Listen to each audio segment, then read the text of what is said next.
Muchas gracias, bienvenidos. Gracias al museo por su... Ahí es que está apagado. Gracias al museo por la invitación. Museo de Córdoba, la licenciada Obdulia y bueno, pues a todos quienes vinieron en esta ocasión para escuchar sobre Venustiano Carranza. Porque Venustiano Carranza, como todos sabemos, nace en la ciudad de, bueno, el pueblo en ese momento era Cuatro Ciénegas, Coahuila, el 29 de diciembre de 1859. Él provenía de una familia juarista completamente. Su padre era Jesús Carranza Neira. Apoyó a Juárez durante su...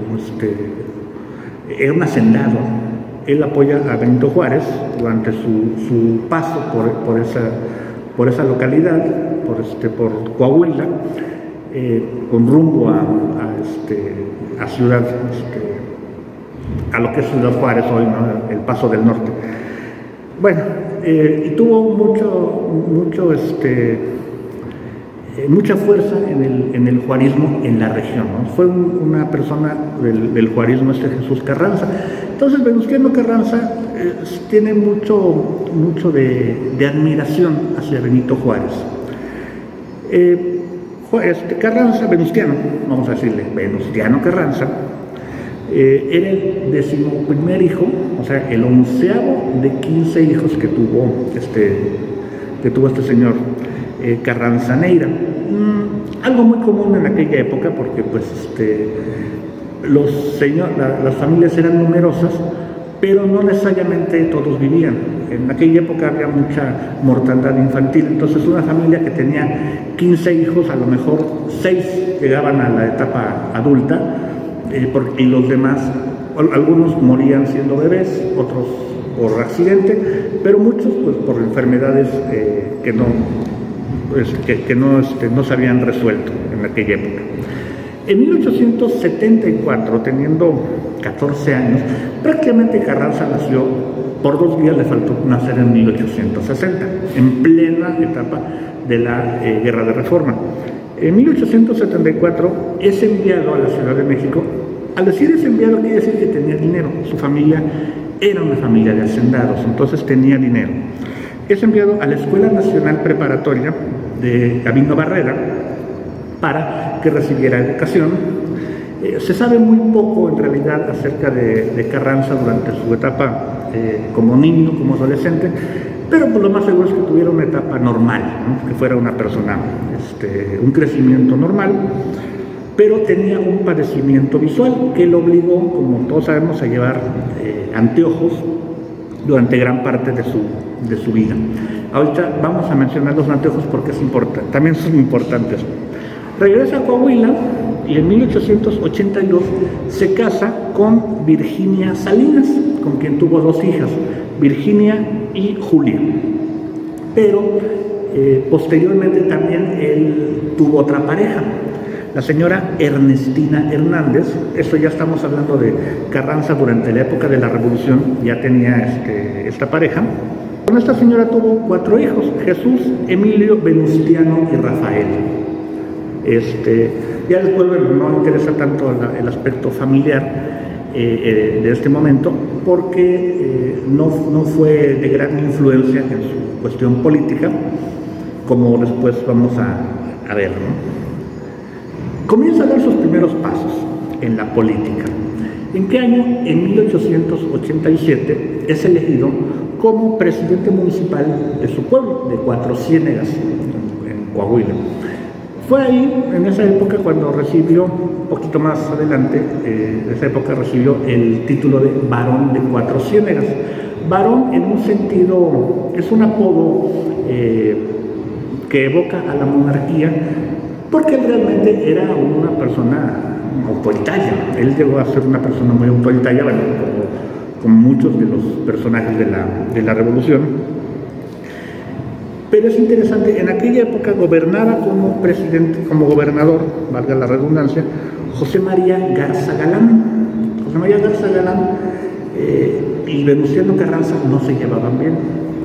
Este señor, Garza Galán, gobernó entre 1885 y 1889 Coahuila. Pues estuvo 2 años como nada más molestando a Venustiano Carranza, picándole la cresta, como diríamos.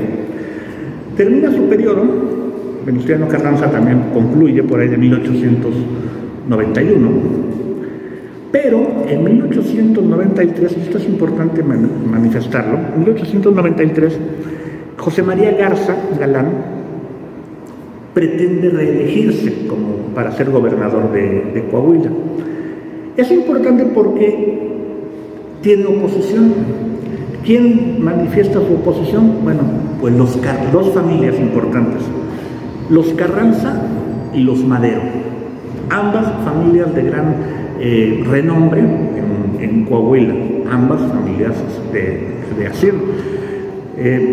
Los Madero, bueno, pues estaban controlados por el padre, era don Evaristo Madero, papá de Francisco Madero, el famoso apóstol de la democracia, de Gustavo Madero y otros hermanos que tuvo, también fueron varios, pero los más importantes fueron Francisco y Gustavo Adolfo. El caso está en que los Carranza y los Madero se unen e incitan a una serie de protestas. No fue una revolución armada, pero sí fueron una serie de protestas que querían impedir que se reeligiera este señor Garza Galán. Entonces, pues aquí el que realmente valía en este momento, en 1893, el que decidía era don Porfirio Díaz, ¿no? Entonces Porfirio Díaz le llegan las noticias y hace algo que va a influir en el futuro. Envía a Bernardo Reyes, al general Bernardo Reyes, para que sofocara, para que viera qué estaba pasando en Coahuila, que de por sí Coahuila era en ese momento considerado, en esa historia, era considerado como un estado conflictivo, digamos como ahorita sería considerado, guardando las distancias, Guerrero, Oaxaca o Michoacán. En aquella época Coahuila era considerado como un estado difícil de manejar, ¿no? Entonces manda a Bernardo Reyes, y Bernardo Reyes se entrevista, bueno, con don Evaristo Madero, pero se entrevista con Venustiano Carranza y entablan una amistad y una alianza que le va a servir en el futuro a ambos. Carranza se propone en ese momento convertirse en un político reyista. ¿Qué quiere decir?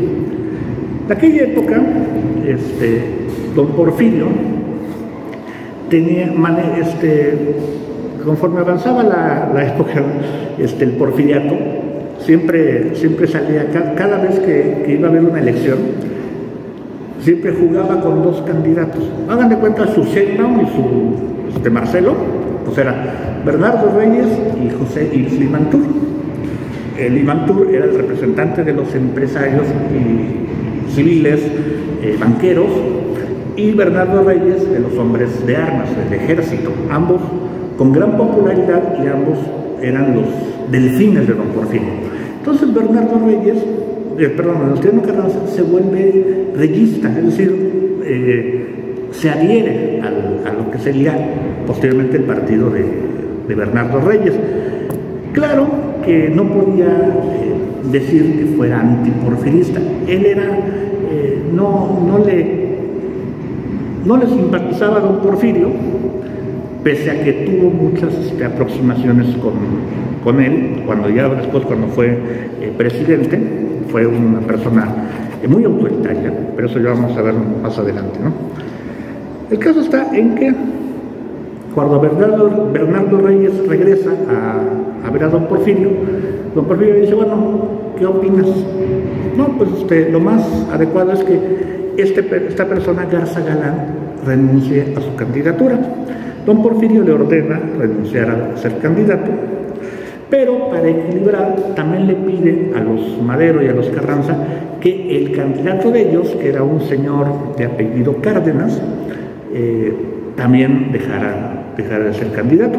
Entonces estuvieron de acuerdo, tanto Garza Galán como Cárdenas dejaron de ser candidatos, y surge un tercero, que es un señor de apellido Musquiz. Bueno. A partir de ese momento, y ya con un apadrinamiento y alianza con Bernardo Reyes, la carrera de Venustiano Carranza comienza a avanzar. Comienza a avanzar a pasos agigantados. Vuelve a ser presidente de Cuatro Ciénegas entre 1894 y 1898, y cuando termina hace muy buen papel como presidente municipal, y cuando termina, bueno, pues lo lanza como diputado al Congreso de Coahuila. Él ejecuta una política muy localista, en ese momento es muy local, por lo menos hasta 1911 es solamente conocido dentro del estado de Coahuila y no más afuera de él. Termina como diputado al Congreso en el año 1900, era joven, tenía 40 años, y lo promueven para ser senador. Primero como senador suplente, en 1901 llegó a ser senador suplente. Le hablaron bien, Bernardo Reyes le habla bien de él a Porfirio Díaz, y bueno, deciden ya después que suba a ser ya senador propietario, le llamaríamos, ¿no? Y sigue como senador durante los siguientes años, durante el resto del porfiriato prácticamente sigue como senador. 1908 ocupa la gubernatura de Coahuila de manera interina. Se enferma el gobernador, que era señor, ¿cómo se llama? Y Miguel Cárdenas ya era en ese momento ya era el gobernador de Coahuila. Ocupa la gubernatura de unas cuantas semanas, pero para el 1909 ahora sí se quiere lanzar como gobernador del estado. Ojo, sigue siendo senador. Él es senador hasta 1911. Entonces en 1909 tiene el respaldo de los hacendados.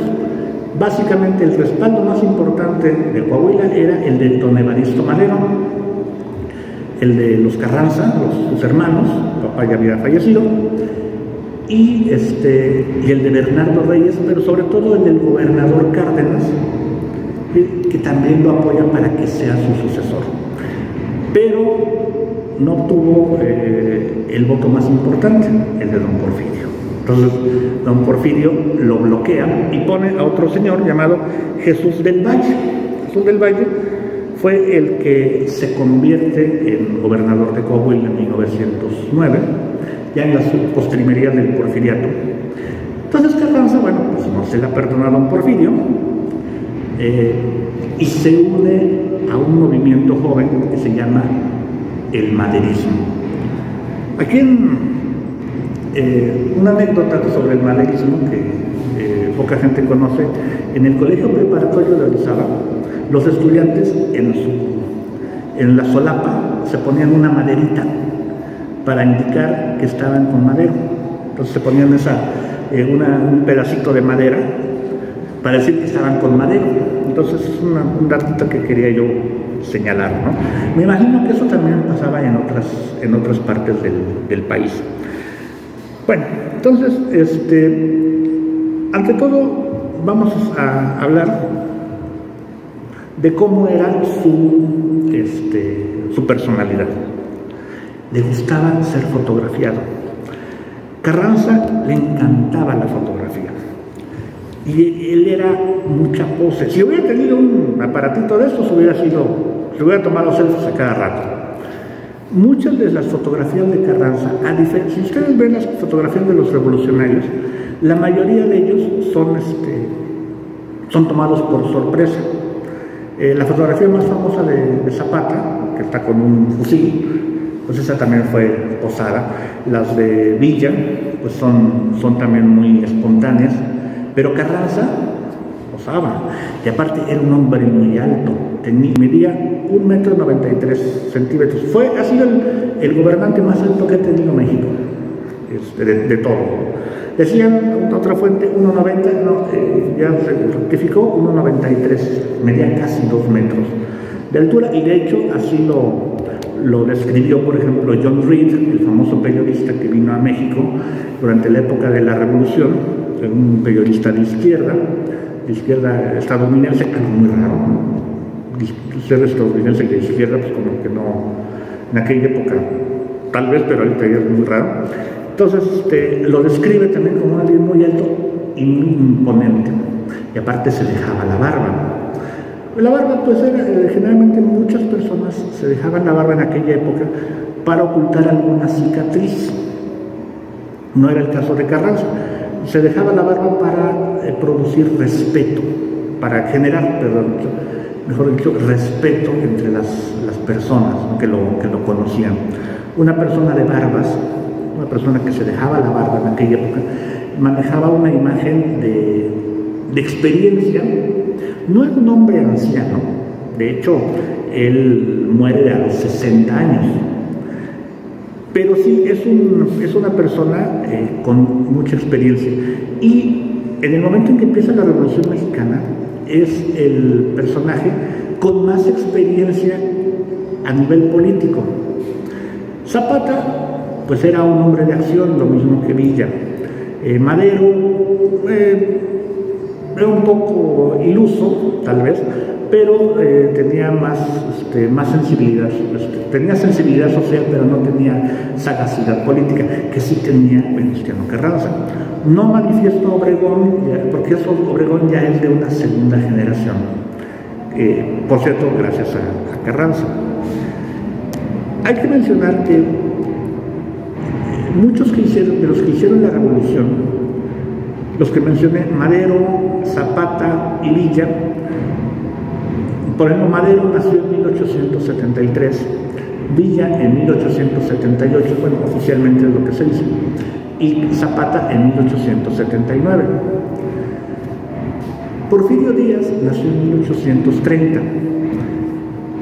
Durante toda la historia de México siempre ha habido presidentes de todas las décadas, desde 1800, bueno, desde que todavía era Nueva España. Por ejemplo, Benito Juárez nació cuando todavía era México, la Nueva España, 1806. Muchos otros, por ejemplo, Santana nació en 1795, bueno, y varios otros, como Ford nació en 1812, pero todos de alguna década. Porfirio Díaz, entre Porfirio Díaz y Francisco I. Madero, hay una brecha de 40 años, 43 años de diferencia. O sea, Madero podría haber sido hijo de don Porfirio. Porfirio Díaz, repito, nace en 1830, Madero en 1873, pero entre 1830 y 1873 no había un relevo generacional, que era lo que buscaba Madero. Carranza no, Carranza nace a la mitad, bueno, más o menos a la mitad. Nació en 1859, cuando Porfirio tenía 29 años, 14 años antes de que naciera Madero.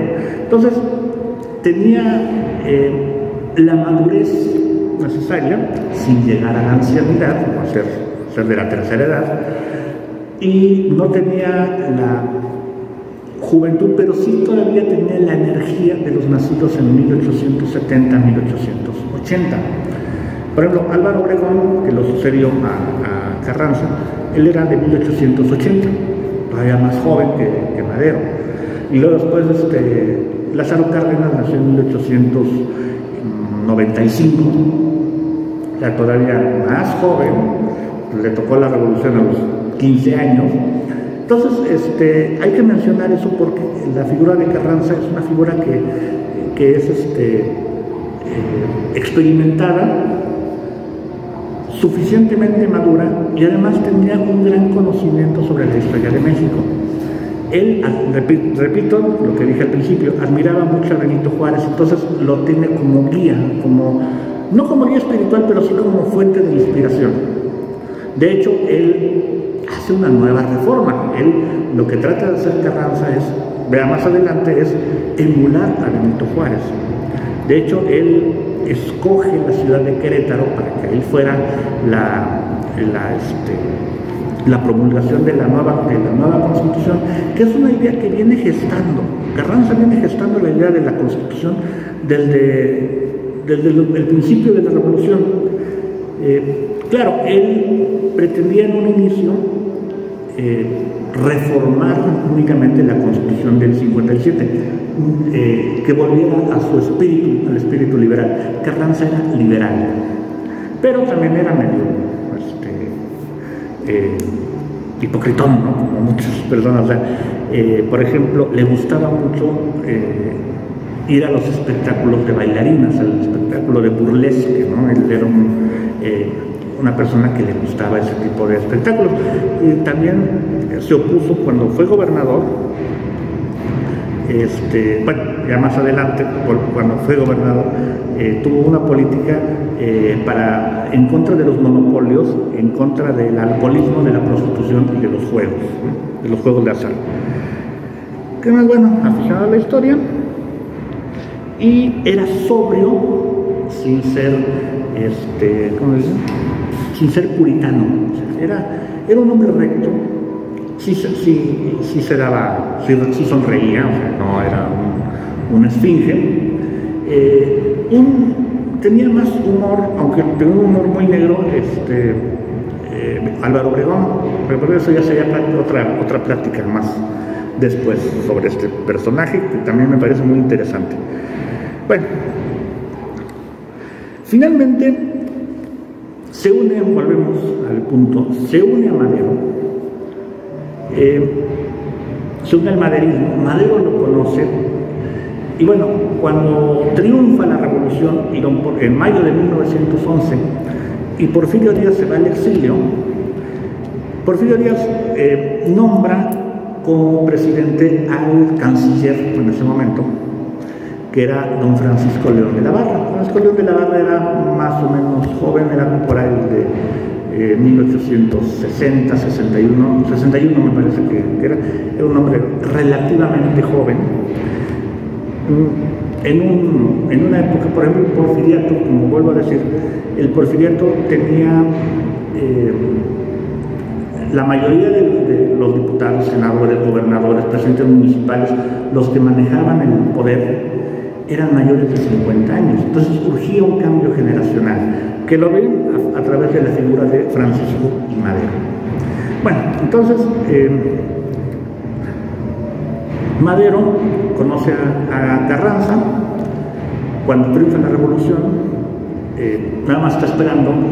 Lo único que hace León de la Barra, Francisco León de la Barra, es preparar todo para hacer una nueva elección que seguía en noviembre de 1911, que es cuando queda Francisco y Madero. Pero en el ínter, entre mayo y noviembre, esos 6 meses, pues trata de que las cosas se calmen, pero comienza a hacer ya una transición. Y en medio de esa transición está la figura de Carranza, a quien Madero lo nombra gobernador de Coahuila, así por sus pistolas. Porque Madero ni era presidente, estamos hablando de junio, julio de 1911, que le dice a Carranza: tú te vas de gobernador. Francisco León de la Barra, pues obviamente el presidente en ese momento, se opone, pero Madero lo amenaza con una nueva revolución, y dice: bueno, pues ahí muere con el señor como gobernador. Bueno, eso ya es cuando es presidente. Entonces es gobernador de Coahuila durante año y medio, hasta la posterior a la decena trágica. Su obra más destacada es una obra educativa. Comienza a crear las condiciones para invertir. Él logra una inversión de 375,000 pesos, como decir ahorita 375 millones, para la educación en Coahuila. Perdón. Entre otras cosas. Bueno, se desaparece un poco Carranza. En ese momento no es una figura de peso, es un gobernador más maderista, por supuesto. Es un gobernador más, no es una figura de gran peso político en ese momento. Su momento llega cuando sobreviene la decena trágica. La decena trágica es una manera muy elegante de decir golpe de Estado, que fue lo que realmente pasó. Un golpe de Estado muy sui generis, porque los que empiezan el golpe de Estado no lo terminaron. El golpe de Estado lo empieza Francisco Mondragón, que va a liberar a Félix Díaz y a Bernardo Reyes para que lleven a cabo una revolución para derrocar a Madero. Que Madero tenía mucho carisma, pero no era en ese momento muy querido porque no estaba haciendo un buen gobierno. Tenía muchísimos problemas. No le cumplió a los grandes líderes, entre ellos Zapata, que incluso Emiliano Zapata llegó a decir su famosa frase: yo no entiendo estas revoluciones donde los que ganan pierden, los que ganan los que ganamos la revolución no tenemos ningún beneficio. Por eso Zapata se le rebeló a Madero en 1912, no fue una revolución muy fuerte. Pascual Orozco se rebeló a Madero, siendo que Pascual Orozco es el verdadero gran artífice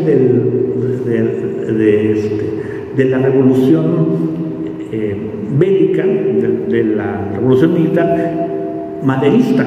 Él es el que realmente conquista Ciudad Juárez. Tipo altote, ¿no? Por cierto, Pascual Orozco. Pero como se rebela a Madero y se une después a Victoriano Huerta, por eso siempre lo ponen como un apestadito, como el villano, ¿no? Ya saben que nuestra historia es muy de héroes y villanos. Bueno, pues Pascual Orozco, sí ayudó a Madero a derrocar a Díaz, pero después se le rebeló, entonces está entre los malos. Bueno, viene la escena trágica. Se entera, por supuesto, Venustiano Carranza, y Carranza le manda a Francisco J. Múgica a Madero, durante el transcurso de esos 10 días, llega en tren y le dice a Múgica, le lleva la información, el comunicado de Carranza de que si quiere, le ofrece asilo político en Coahuila. Y Madero dice, no, yo me tengo que quedar aquí porque este es el lugar de mi lugar como presidente, con mi pueblo, aquí en Palacio Nacional. Y bueno, ya todos sabemos lo que ocurrió, ¿no?, con Madero y Pino Suárez.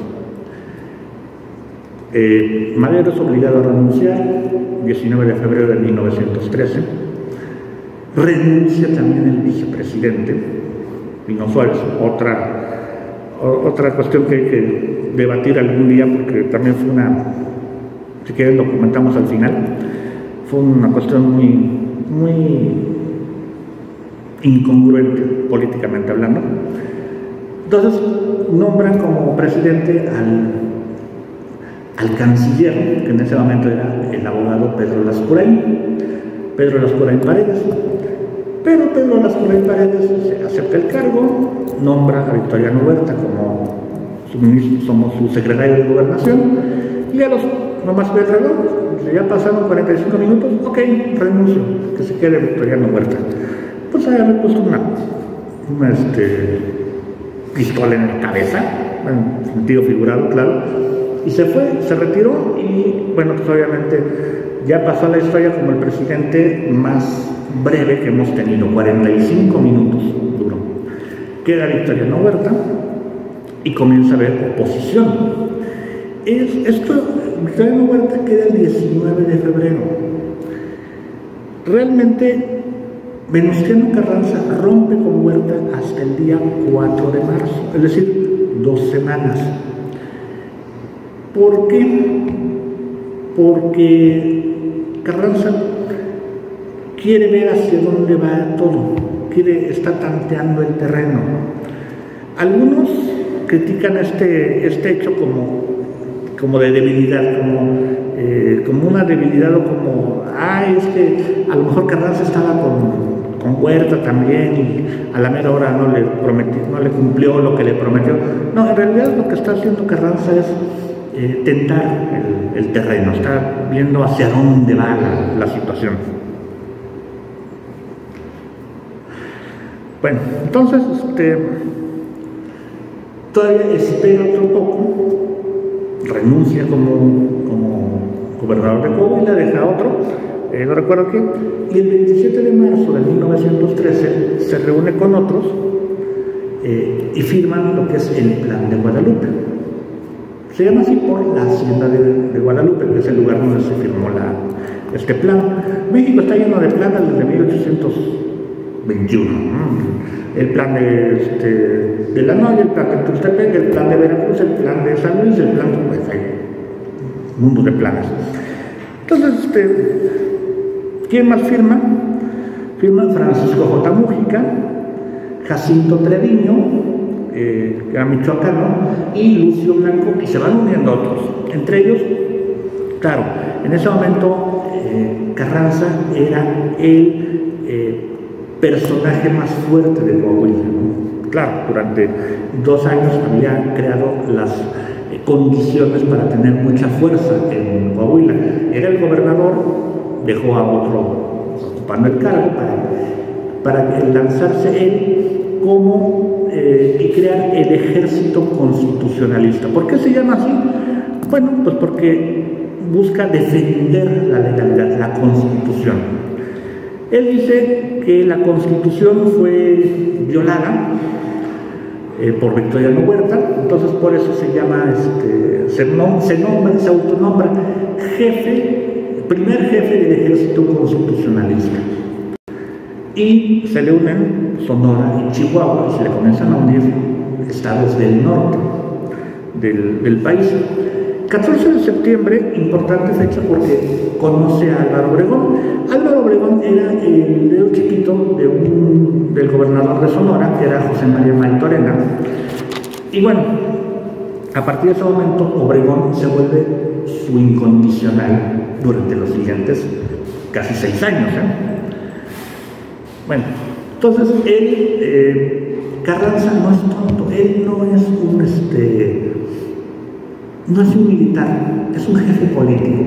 Sin embargo, bueno, aquí lo vemos, por ejemplo, de traje, pero, a ver si hay otra. Bueno, está junto, que se parece mucho a él, su hermano Jesús Carranza. Está con, no me acuerdo quién es, pero parece ser que es el embajador o un enviado de Washington. Carranza cambia los trajes, el saco y la corbata, por esta guerrera, se le llama también cazadora. Es un uniforme como militar, pero no se cuelga medallas. Él cuida mucho esa imagen. Repetimos, él comienza a usar, por ejemplo, en la época en que comienza a usar esas gafas oscuras, se vuelven, bueno, que ya en ese momento ya se habían creado, por supuesto, porque él también tenía eso lo dice Vicente Blasco Ibáñez. Él, cuando recibía a una persona, ponía la silla en la ventana y ahí se sentaba. ¿Cuál era la cuestión psicológica? Él quedaba en penumbra porque tenía la luz atrás, pero podía ver a su interlocutor perfectamente. Y lo mismo, ese uso de gafas, obviamente necesitaba por sus problemas visuales, pero también ocultaban su mirada. Tenía una mirada también analítica, una mirada de análisis, estaba viendo por dónde. Era un hombre muy inteligente, Carranza. Bueno, entonces se traslada a Ciudad Juárez. Él no dirige ninguna batalla, pero él ordena las batallas, ¿no? ¿Quién se une al Plan de Guadalupe? Bueno, pues se une Francisco Villa. Villa admiraba y quería mucho a Francisco Madero, por eso se une al movimiento. Realmente con Villa no tenía afinidad, Carranza y Villa no tenían afinidades. De hecho, cuando se le acercó Villa se acercaron Villa y Carranza, Álvaro Obregón dijo: este es un romance que va a acabar en divorcio. ¿Y cómo fue? ¿No? Porque no se compaginaban, pero no por una cuestión ideológica, porque realmente ideológicamente estaban muy cercanos, sino por una cuestión de egos. Era una cuestión de ego entre Villa. El caso de Zapata, pues ese sí fue diferente. Tampoco había afinidad con Zapata, porque, bueno, vamos a decirlo con términos coloquiales, Carranza era un fifí, era un hacendado, no trabajaba la tierra con sus manos como si lo había hecho alguna vez Zapata, ¿no? Claro, Zapata también era gente importante dentro de su comunidad, pero sí tenía más sensibilidad con el campesino que el propio Carranza. Entonces, con Zapata la división era por cuestión ideológica, con Villa por cuestión de egos. Pero finalmente todos buscaban lo mismo: derrocar a Victoriano Huerta. Entonces Carranza se instala en Ciudad Juárez y comienza a hacer una labor diplomática con el nuevo presidente de Estados Unidos, Woodrow Wilson. Quien derrocó a Madero fue Henry Lane Wilson, el embajador, pero era un embajador saliente. Estaba terminando el periodo de Roosevelt, no de Franklin, sino de Theodore Roosevelt. Theodore Roosevelt era el presidente que derrocó a Díaz y también derrocó a Madero. De hecho, Amado Nervo le dedica, creo que fue Amado Nervo, un poeta le dedica una poesía a Roosevelt que lo llaman cazador, porque era un cazador intervenía en los países latinoamericanos. Bueno, el caso está en que Roosevelt terminó la presidencia, entró Woodrow Wilson. Ahora los presidentes de Estados Unidos entran en enero. En aquella época entraban en marzo o en abril, en 1913. Por eso la urgencia de acabar con Madero en febrero, ¿no?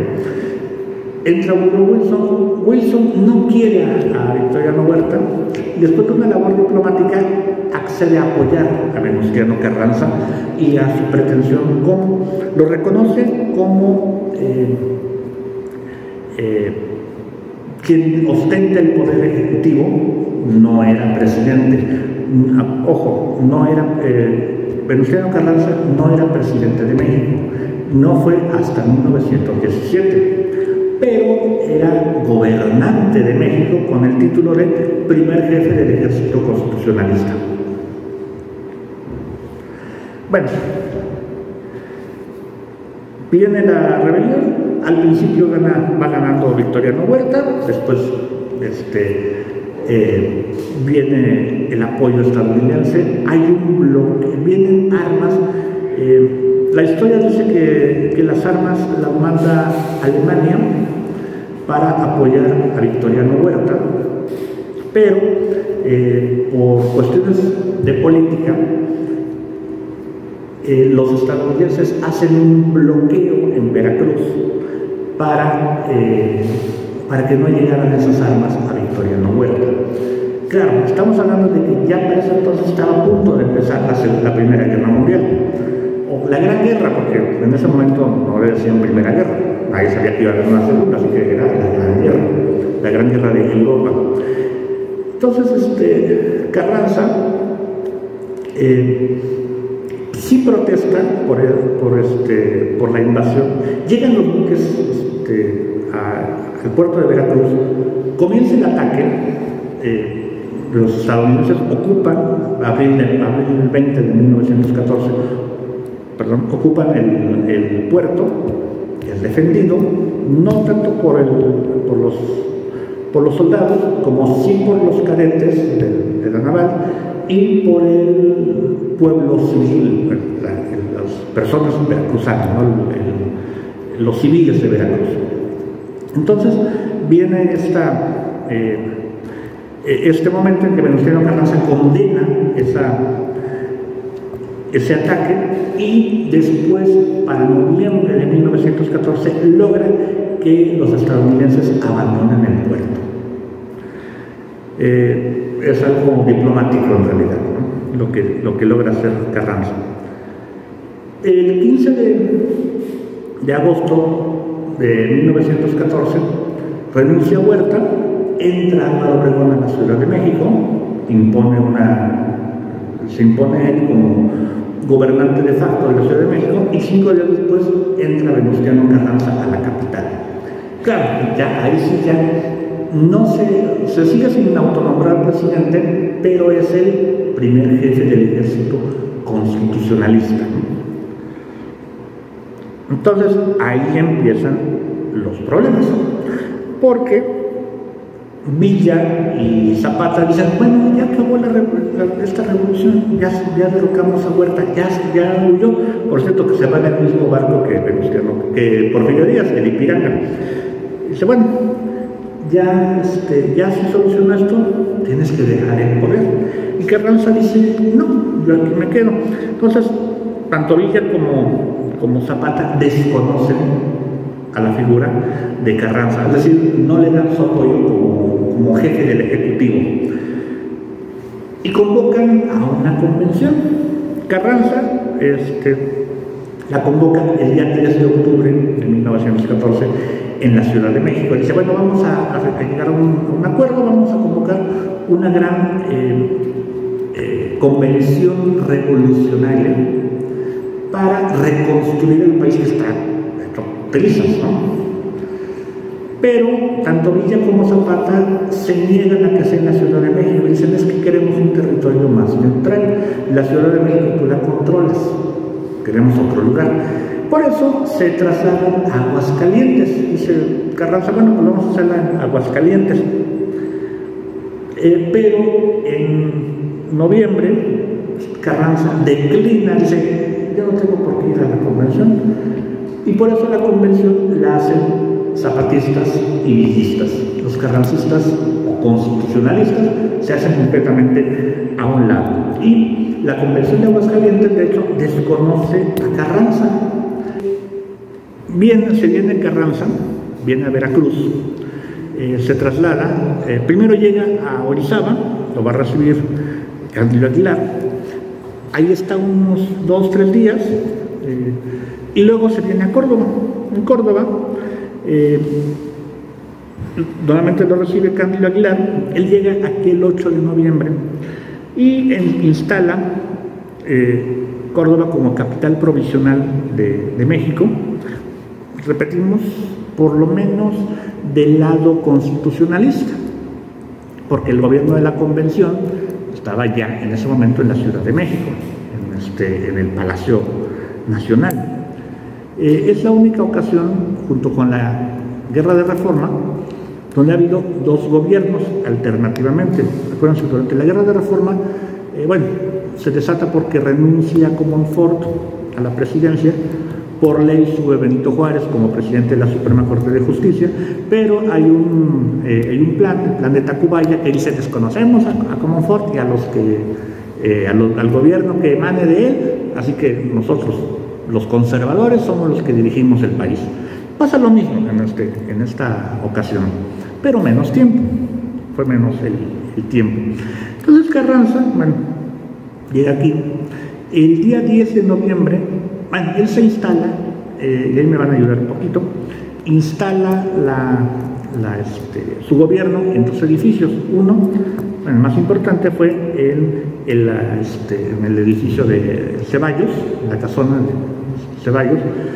Ahí están sus oficinas, pero también me encontré el dato de que estuvo en el Casino Español. Ahí sí no sé dónde estaba el Casino Español, en aquella época, creo que aquí en el... Aquí enfrente, en aquí. la parte de... Gracias. Sí, en la avenida 3. Entonces, de un lado y otro, ¿no? Ahí estaba el gobierno provisional de México entre el 8 y el 23 de noviembre de 1914. Viene Álvaro Obregón con él. El día 10 de noviembre recibe a una a unos enviados del gabinete del gobierno de la convención para que tratan de convencer a Carranza de que renuncie como jefe constitucionalista y se una a la convención. Pero le sale el chirrión por el palito, como decimos, porque finalmente ellos salen convencidos de los beneficios de Carranza y del constitucionalismo, y ellos se pasan al bando de Carranza. Es ahí cuando sale al balcón de Ceballos a hablar ante 10,000 cordobeses acerca de pues de la defensa de lo que está haciendo, de su intención de salvar al país, de caer en la anarquía y de caer en un gobierno, pues vamos a decir, improvisado. Porque realmente, bueno, pues volvemos a repetir, en el caso de Carranza es el político más preparado de esa época de la revolución. Ni Madero estuvo tan preparado como sí lo estuvo Carranza. Claro, que le llevaba, repetimos, varios años de ventaja. Bueno, ya luego Carranza se traslada a Veracruz, llega al puerto. Ahí es cuando ya consigue realmente la desocupación del puerto, llega a Veracruz y dice, pero voy a llegar a un Veracruz, a un puerto ya desocupado por las tropas estadounidenses. Y bueno, recibe el reconocimiento ahí de Veracruz, de Estados Unidos, perdón. Él está del noviembre del 14 a octubre de 1915. Veracruz fue la capital constitucionalista, mientras se desataba la guerra civil. Obregón contra Villa, contra Zapata. Zapata dura poco, perdón, dura poco en esta revolución. Él en pocos meses se retira, se regresa a Morelos, sigue peleando, pero hace un conflicto más localista. Pero Villa sí continúa con su guerra, ¿no? Ahora ya son los villistas y unos cuantos zapatistas que se autonombran de la convención contra el carrancismo, ¿no?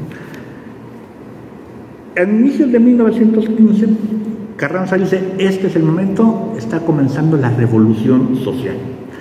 Y el día 6 de enero, lo más destacado de aquella época, de ese momento de Veracruz, es cuando promulga la ley de la reforma agraria, que utiliza como bandera política. Hasta ese momento, Carranza no tenía una bandera política que lo identificara. Él no, lo dice Enrique Krause en este libro, Venustiano Carranza, Puente entre siglos. De acuerdo a los testimonios de la época, no está, ningunea un poco al movimiento obrero, no lo considera un movimiento, que el movimiento obrero sea un movimiento revolucionario, pero sí toma la bandera de los campesinos y obviamente, bueno, toma puntos del plan de Ayala, de Emiliano Zapata, para crear la ley de la reforma agraria que elimina el latifundio. Después, el 17 de febrero de 1915, se acerca, hay un acercamiento con los obreros, con la Casa del Obrero Mundial. Es algo muy curioso, porque los obreros, la Casa del Obrero Mundial era de ideología anarcosindicalista. Al decir anarquismo, es que no transigían con un gobierno en particular. Ellos decían que no había un gobierno que valiera la pena. Pero hay un acercamiento, gracias a Álvaro Obregón, y logran el apoyo, el carrancismo logra el apoyo de los famosos batallones rojos. Los batallones rojos se trasladan a un lugar más cercano, que sea el puerto de Veracruz, se acercan a Venustiano Carranza, se trasladan a Orizaba, viene con ellos José Clemente Orozco, toman las iglesias. No sé si conozcan la iglesia de los Dolores, que está enfrente del ADO, en Orizaba. Bueno, llegaron, arrasaron con ella, destruyeron sus altares y todo, y pusieron ahí una imprenta. Ahí hicieron un periódico, el primer periódico revolucionario que se llamó La Vanguardia, y la Casa Cural pues, funcionaba como oficina de redacción. Ahí en La Vanguardia hizo caricaturas José Clemente Orozco. Claro, en ese momento José Clemente Orozco pues, no era el pintor muralista famoso que fue después, pero era uno de los grandes personajes en ese momento. Y la otra fue la Iglesia del Carmen. Ahí la tomaron también para que ahí durmieran y ahí estuvieran y ahí vivieran los obreros que venían, ¿no? Cuenta José Clemente Orozco en sus memorias que tomaron a los santos, tomaron los altares, los destruyeron, los quemaron para poder hacer leña y poder ahí procurar comida y sustento para los obreros. Claro, esto no duró demasiado. La Vanguardia se retiró a la Ciudad de México nuevamente en agosto de 1915. Llegaron a sacar algunos números, pero bueno, ahí quedó este antecedente de lo que es el carrancismo. Que hay que decirlo, el carrancismo fue muy anticlerical, muy radical. Sin embargo, Carranza no se consideraba una persona extremista. Él los dejaba hacer. Pero sí, Carranza tenía el espíritu de Juárez, ¿no? El espíritu anticlerical de Benito Juárez, o al menos el que se comentaba en las clases de historia, ¿no? Si bien es cierto que durante el porfiriato se llegó a un acuerdo, una concordancia entre el gobierno y la iglesia, a partir de 1914, con la llegada del carrancismo, se rompió esta armonía que había entre el gobierno y la iglesia, fundamentalmente la iglesia católica. De hecho, Carranza admiraba mucho el modelo estadounidense que tenían las iglesias protestantes, sobre todo en la cuestión de la educación. De hecho, él envió profesores a Estados Unidos para estudiar los sistemas pedagógicos de aquel país. Y bueno, entre otras cosas, también hizo otras cosas, un decreto que suspendía los trabajos de construcción y explotación del petróleo, porque decía que mientras no haya una ley del petróleo que proteja los recursos del subsuelo, pues no podemos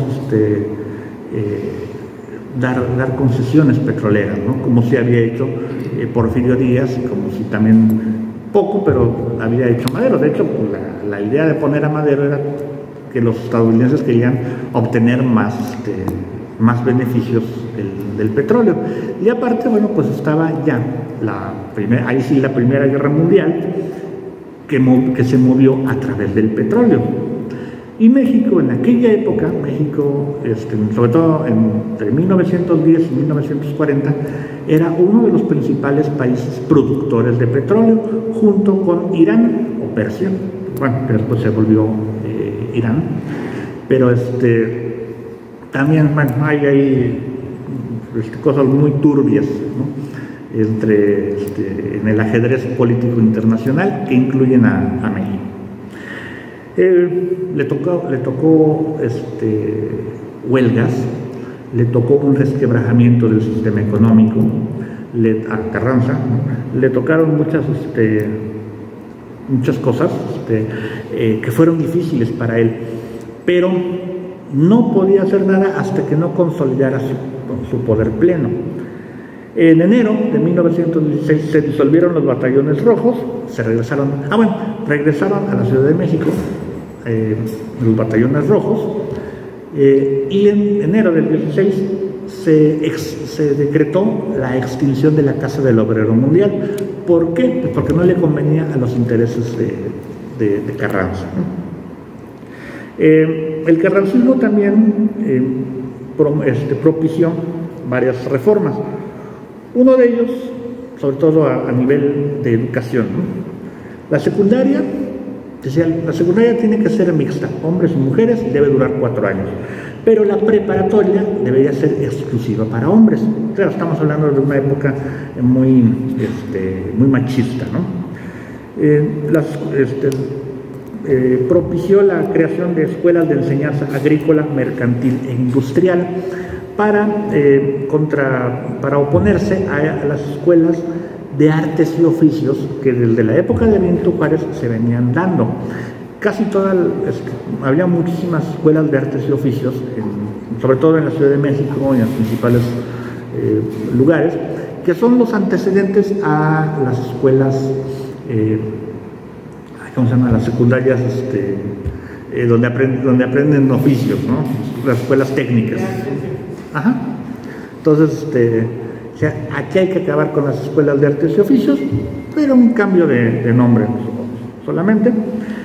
Y decía, bueno, es que el obrero tiene que aprender al uso de la maquinaria, tiene que aprender a trabajar para ser obrero. Contrario a lo que después diría José Vasconcelos. José Vasconcelos propiciaba mucho, tenía más bien un apostolado por la cultura universal. O sea, quería que la gente leyera, que leyeran los clásicos, que leyeran libros. Carranza decía, no tienen por qué leer libros.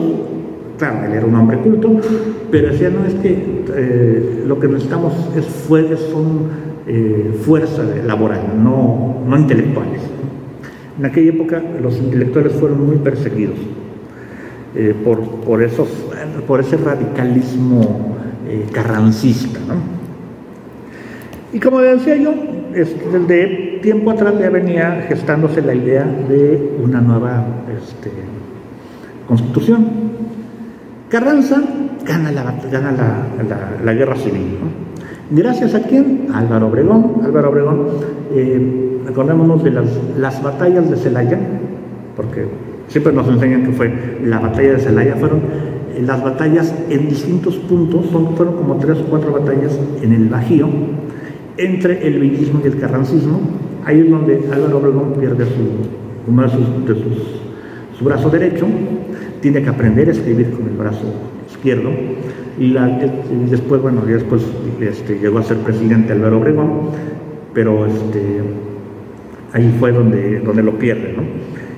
Álvaro Obregón le gana a Villa, incluso le gana batallas psicológicas, se enfrentan, de hecho, Villa estuvo a punto de fusilar a Álvaro Obregón, y Obregón prácticamente se le rió y no me vas a matar, no me puedes matar, y le echó un rollo y Villa lo soltó, acabó dejándolo ir. Bueno, como Carranza gana, dice, ahora vamos a hacer una nueva constitución. La idea original era solamente reformar la constitución del 57, pero vienen radicalistas revolucionarios, no propiamente carrancistas, pero sí de otras índoles menos carrancistas, vamos a decirlo así, más liberales, que dicen, no, hay que hacer una nueva constitución. Por eso se pone el 1 de diciembre de 1916 en el Teatro Iturbide, o el Teatro de la República, Carranza inaugura ese Congreso Constituyente, que entrega, una caricatura, que entrega la Constitución. Se promulga el 5 de febrero de 1917. Se impone el radicalismo religioso en los artículos 3 y 130. Se impone una base para los cambios económicos a través de una ley federal del trabajo, el artículo 27. Y sobre todo, bueno, pues el apoyo al campo, la ley agraria, que tiene mucho del zapatismo y que queda reflejada en el artículo 123 constitucional. ¿Qué otras cosas hace? Esa constitución fortaleció el poder ejecutivo, como desde antes no tenía. El poder legislativo estaba muy al parejo del poder el legislativo y el ejecutivo y el judicial, ¿no? Aquí lo que hace Carranza es transformar el país en un país más presidencialista, un gobierno más presidencialista. Limitó mucho al legislativo, suprimió la vicepresidencia, que lo había, también es otra historia, lo de la vicepresidencia, y otorgó la autonomía municipal. ¿Qué pasaba con los municipios?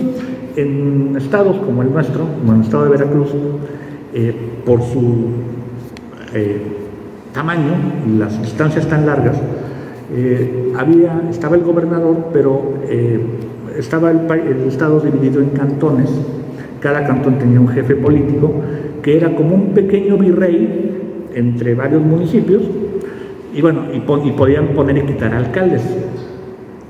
Se suprimió eso.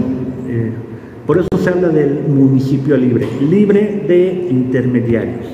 En los municipios directamente con el gobierno estatal. Y bueno, viene la Constitución, se convoca una elección, y para el 1 de mayo gana Venustiano Carranza, ya no tiene opositores Carranza, ¿no? Entonces se queda, ahora sí ya podemos decir, el presidente Venustiano Carranza, pero tenía varios peros. Se acusó mucho a este gobierno de ser un gobierno muy corrupto. Bueno, todos los gobiernos siempre han sido acusados de corrupción. Había una frase: el viejo no roba, pero deja robar. O sea, Carranza es inmaculado, pero deja que los demás roben, ¿no? Y de hecho se creó una palabrita, un verbo, el verbo carrancear, es decir, meter mano para los recursos públicos, ¿no? O sea, también Carranza se comienza a deshacer de varios de sus opositores. Villa, acordémonos, Villa invade Columbus, junio de 1916, ataca Columbus, se enoja Washington, y Carranza pues se ve obligado a decirle, bueno, pues entren a buscarlo y si lo encuentran, llévenselo, ¿no? Pero nunca lo localizan. Mandaron a general Perkins, pero ¿qué fue lo que salvó a Villa?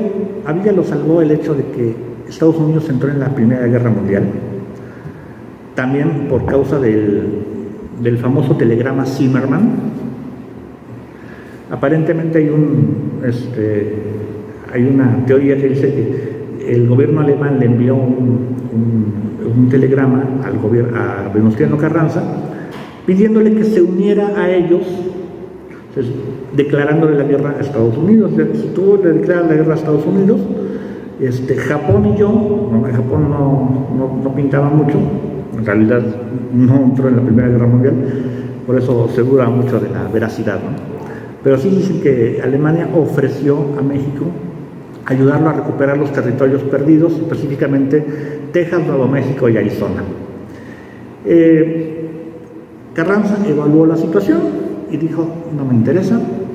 Parece ser que se enteraron los estadounidenses y por eso se declararon la guerra a Alemania. Bueno, esa es otra historia. El caso está en que Venustiano Carranza,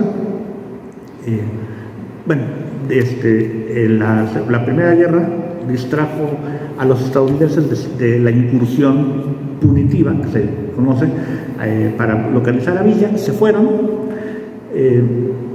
Dato curioso, uno de los soldados que venía a buscar a Villa fue el general George Patton, que aprendió de Villa la táctica de guerra de guerrillas y que la aplicó en la Segunda Guerra Mundial en sus batallas en los aliados, sobre todo en la liberación de Sicilia y de Italia, que fue la zona del general Patton. Estas nada más. Carranza vio que Felipe Ángeles estaba creciendo mucho en su popularidad, pero como no le convenía, ordenó su detención y la acusación fue que se unió a Villa y por eso lo mandó a fusilar. ¿Quién dirigió el juicio? Un personaje de aquí de Orizaba, el general Gabriel Gavira. Si conocen Orizaba, en la entrada hay una estatua de un señor en un caballo, es el general Gabriel Gavira. No era orizabeño, era de Pachuca, pero él trabajó en las textiles y por eso se hizo, fue carpintero, y ahí fue su teatro de operaciones Orizaba. Entonces manda a fusilar a Felipe Ángeles y después a Emiliano Zapata, 19 de abril de 1919. Entonces se empieza a deshacer de sus enemigos, de sus enemigos políticos, ¿no? Nadie que le hiciera sombra, pero sobre todo lo que le interesaba era pacificar al país.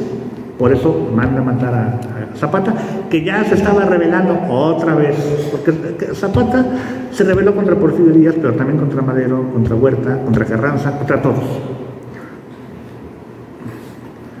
Bueno, el caso está en que don Venustiano